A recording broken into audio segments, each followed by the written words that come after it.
The Ukrainians are slowly withdrawing their forces from Bakhmut, and the situation for the defenders is becoming increasingly difficult.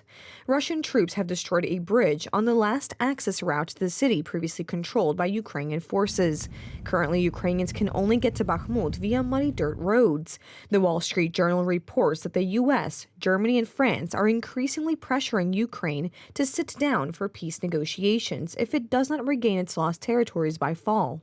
And every time we are less successful on the front line, we see the spike in discussions. Okay, maybe it's time to sit down, maybe it's time for Ukraine to make concessions. Oh, they're not capable of doing it, this is not going anywhere. We've heard it, we've been there, we've seen it. I mean, this doesn't work. But there must be a fundamental narrative that Ukraine can win, it will win, and we will do everything what it takes to achieve that as long as it takes. This is the biggest challenge that we have to work on, that support does not get dependent on the state of play on the front line. The authorities in Kyiv are adamant about the position they outlined as recently as last year in the form of 10 conditions that Moscow should meet before peace negotiations begin. Among them are the cessation of attacks and the withdrawal of Russian troops from the occupied territories. Meanwhile, Moscow is not about to relent. The number of victims of yesterday's attack on a residential building in Zaporizhia has risen to 5. The brutal Russian missile attack on Zaporizhia will be met with our military and legal response. The occupier will inevitably feel our strength, the strength of justice in every sense of the word. I want to thank all our rescuers who cleared the rubble after the missile destroyed the block. They managed to save 11 people, and more than 70 were helped. Ukrainians are demanding that officials at the highest levels of the Russian government be held criminally responsible. A special international tribunal would be set up for this purpose, to try them as accomplices in war crimes.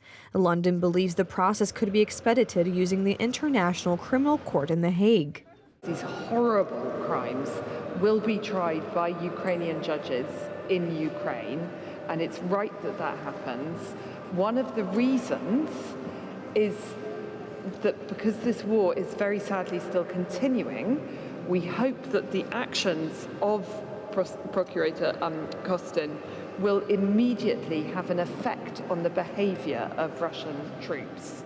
Since February 24th of last year, Ukraine's Prosecutor General's office has documented more than 70,000 cases of Russian war crimes. The International Criminal Court is the venue where highest political and military leadership can be brought to justice on international level. Third element of our system is, of course, international tribunal for the crime of aggression.